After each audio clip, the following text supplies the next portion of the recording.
सचिवालय के computer project होंगे।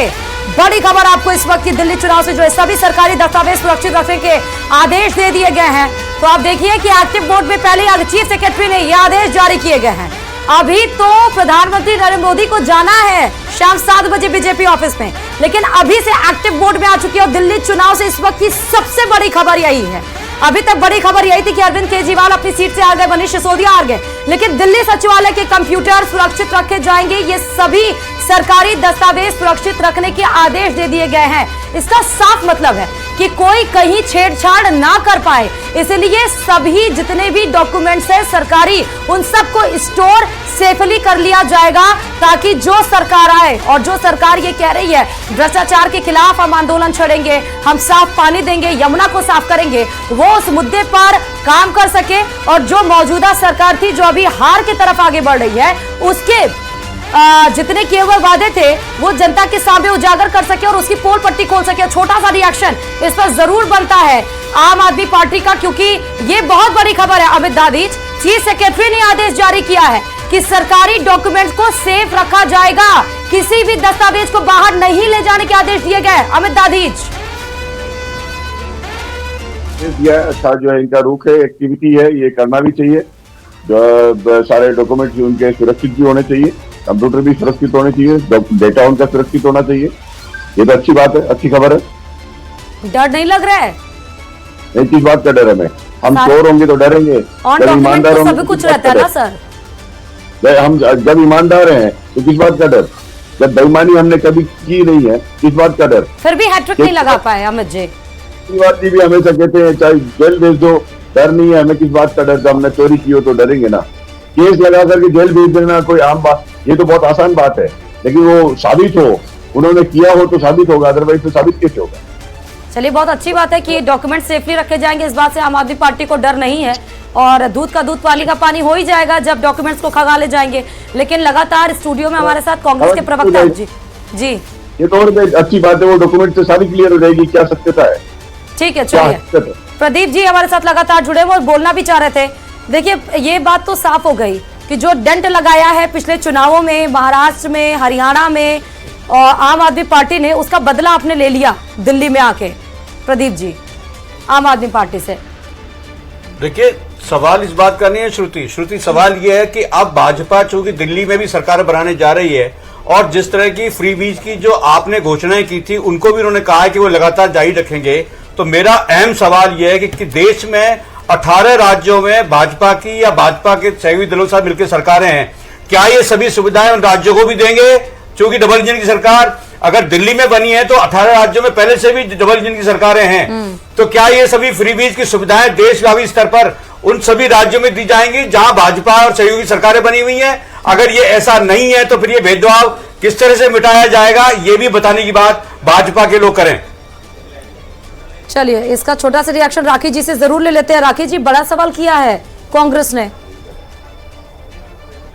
जी देखिए श्रुति, हर राज्य जो है वो अलग तरह की कंडीशंस है वहां पर, और वहां की जो रिक्वायरमेंट है उस हिसाब से काम करते हैं। अब यमुना जो है वो वहां पर साफ होनी जरूरी है, बाकी जगह किसी स्टेट में जरूरी नहीं होगी, तो प्रायोरिटी हर वहां रहेगी। हर स्टेट की अपनी प्रायोरिटी है, और ये बात प्रदीप जी को समझना चाहिए कि जनहित का जो काम होगा, जिसके लिए वो स्टेट आगे डेवलप हो सके, वो सब काम हमारी पार्टी करेगी। इन्होंने कहा कि हमने आप पार्टी की जो योजना है उनको लागू रखेंगे, लेकिन लागू रखेंगे खास बात किस बात की? बिना भ्रष्टाचार के। भ्रष्टाचार नहीं होगा। ये शिक्षा से स्टार्ट हुए, उसमें फेल हुए, फिर आगे शराब, और उसके बाद शीश महल पर।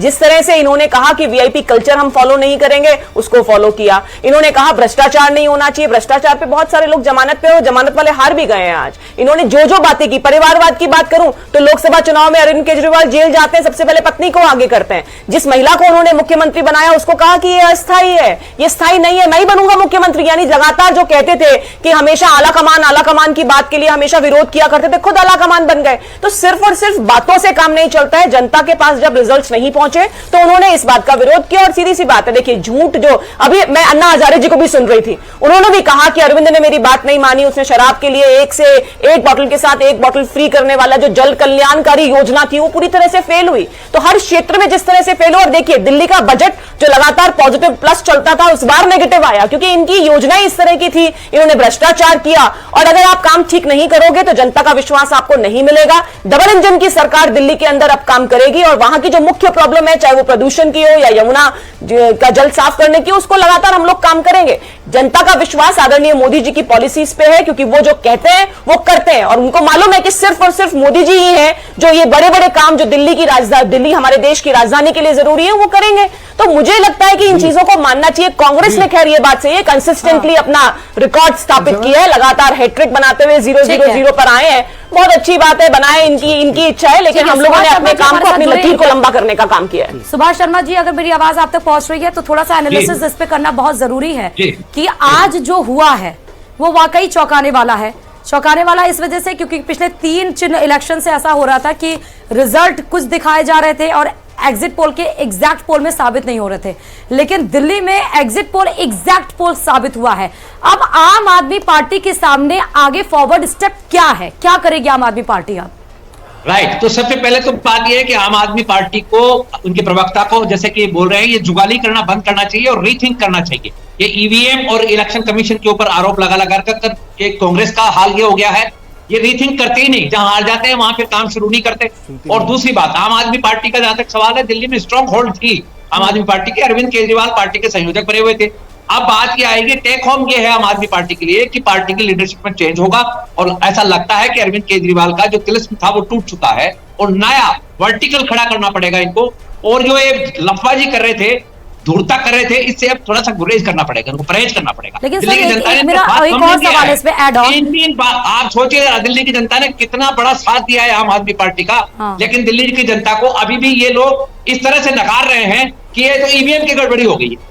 अरे भाई, जनता का धन्यवाद करिए आप, जनता का जो फैसला है उसको सिरोधार्य करिए। कांग्रेस पार्टी का जहां तक सवाल है, ये पप्पू वाली कांग्रेस को अब बाहर आना है और दिल्ली में ही नहीं पूरे भारत में एक बाइपोलर जो हमारा सिस्टम है लोकतंत्र का, उसको मजबूत रखने के लिए, मजबूत विपक्ष के लिए कांग्रेस को रीथिंक करना चाहिए, डिसाइसिव पॉलिसीज लानी चाहिए। लीडरशिप में भी चेंज करना तो लीडरशिप को चेंज करना चाहिए।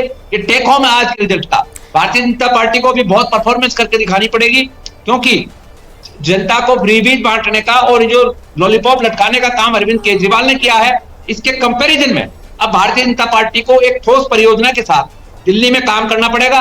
और जो पूर्ववर्ती इनका अनुभव है कि एक बार में 3 मुख्यमंत्री चेंज करने पड़ गए, उससे भी अब इनको गुरेज करना पड़ेगा, परहेज करना पड़ेगा। और जहां तक बात अभी लीडरशिप की चल रही थी, दिल्ली के आसपास में देखिए जाट वोट बैंक जो है वो बहुत बहुतायत में है, चाहे वो पश्चिमी उत्तर प्रदेश हो, चाहे हरियाणा बॉर्डर लगा हुआ हो, एनसीआर का इलाका हो, राजस्थान का कुछ इलाका लगा हो, ये सारा इलाका जो है जाट डोमिनेंट है।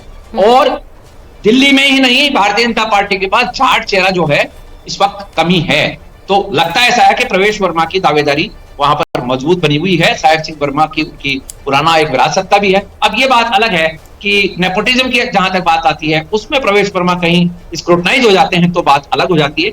और सिख जो तुष्टीकरण की बात है उसमें भी कुछ बात हो सकती है। और लेकिन ये सवाल भी था मेरा सुभाष जी कि जो बीजेपी कह रही है परिवारवाद को लेकर, तो वही आगे बढ़ती हुई जीत हासिल कर रही है और मुख्यमंत्री की तरफ भी प्रवेश वर्मा बढ़ रहा है। मेरा एक सवाल ये है सुभाष जी कि जैसा हश्र कांग्रेस का हुआ, कांग्रेस में तमाम गुट खड़े हो गए और इलेक्शंस हारते हारते वो कई सारे इलेक्शंस हार गए। देश की सबसे बड़ी पार्टी आज कहां विलुप्त हो रही है, नजर नहीं आ रही है, धीरे धीरे गायब हो रही है। क्या यही हाल आम आदमी पार्टी का होने जा रहा है? और क्या इलेक्शन से पहले आम आदमी पार्टी में भी भीतरघात हुआ है जिसका रिजल्ट ये आया है? नहीं, भीतरघात की तो कोई गुंजाइश थी नहीं। आम आदमी पार्टी में सबसे बड़ी बात है कि अरविंद केजरीवाल जिस तरह से एक तोता चश्म की भूमिका में थे, बेसिकली वो करते कुछ और थे, कहते कुछ और थे। और इसका एक सीधा सीधा उदाहरण देख लीजिए आप, कभी भी आप अरविंद केजरीवाल को सुनिए, जो बॉडी लैंग्वेज है वो झूठे आदमी की सी लगती है और जनता इस बात को समझ गई। इसमें भीतरघात की तो कोई बात ही नहीं है। हाँ, आम आदमी पार्टी में ये आम कार्यकर्ता को जिस तरह से आम आदमी पार्टी का स्ट्रक्चर खड़ा किया गया था कि वहां कोई आला कमान नहीं होगा, वहां सब कार्यकर्ता ही होंगे, सारे बराबर होंगे, वो सारा का सारा भ्रम अरविंद केजरीवाल ने तोड़ दिया। और अपने जो इष्ट मित्र थे, मनीष सिसोदिया टाइप के, आतिशी मारलेना टाइप के, बस उन्हीं में वो कूटरी बन गई है। आम आदमी पार्टी के कार्यकर्ता से आप पूछे, आम आदमी पार्टी का कार्यकर्ता कहीं था ही नहीं, ठगासा महसूस कर रहा था। और जो पढ़े लिखे लड़के आए थे, जो नौजवान आए थे, उनका कोई कंट्रीब्यूशन, कोई लेना देना ही नहीं बचा सरकार चलाने में। उनका कोई पूछने वाला ही नहीं था, उनको हाल पूछने वाला नहीं था। वो कॉन्स्टिट्यूशनल क्लब गायब ही हो गया। तो कहने का मतलब ये कि इनको इनके कर्म ले डूबे हैं। हाँ। अब इनको सोचना ये चाहिए कि किस तरह की साफ सुथरी राजनीति ये करना ठीक है। चाहते हैं। अमित दादी से इसका रिएक्शन ले लेते हैं और जो हमारे सीनियर जर्नलिस्ट कह रहे हैं अमित जी, ठीक है, सुभाष सर 1 सेकंड। अमित जी, जो सीनियर जर्नलिस्ट कह रहे हैं वही सेम बात अन्ना हजारे ने भी कहा। उन्होंने कहा अगर मेरी बात सुन लेते तो ठीक रहता, और जो कैंडिडेट खड़ा होता है उसकी छवि बिल्कुल साफ सुथरी होनी चाहिए, लेकिन ऐसे में जस्टिफाई नहीं कर पाए अरविंद केजरीवाल। तो अमित दादी भी यही कह रहे हैं, सॉरी सुभाष जी भी यही कह रहे हैं, तो आपको भी यही लगता है कि यही गलती हो गई है आम आदमी पार्टी से कि जो पिलर्स आपने खड़े किए थे, आम आदमी पार्टी जिसका संदेश ही बिल्कुल इस तरह था, उस पिलर को ही आप नहीं संभाल पाए, वही हिल गई इस बार। अमित जी एक्चुअली पिलर्स हमारे मजबूत थे, पिलर्स हमारे आज भी मजबूत हैं। आम आदमी पार्टी के जितने भी कार्यकर्ता हैं हमारे साथ में जुड़े हुए हैं, वो सारे एक आम आदमी हैं और एक पढ़े लिखे लोगों की पार्टी है। इन्होंने जो है काम में विश्वास करते हैं, आगे भी काम में विश्वास करेंगे, आगे भी काम करेंगे। हार जीत हर एक व्यक्ति की होती है, हर पार्टी की होती है, हर नेता की होती है। और फेल होना पास होना एक हर स्टूडेंट का होता है, लेकिन फेल होना पास होना उसमें भी कई बार धांधली करके उसको फेल कर दिया जाता है और फेल होने वाले को जिता दिया जाता है, उसको मतलब पास कर दिया जाता है। तो वो ये सब चीजें चलता है। आने वाले टाइम में फिर से वापस से मौका मिलेगा, चांस मिलेगा, और आम आदमी पार्टी जिस तरह से आम आदमी के लोगों के लिए, आम जनता के लिए ये जो है काम कर रही थी, उनके विजन है आम जनता के लिए अच्छे काम कार्य करना, वो वापस से करेगी।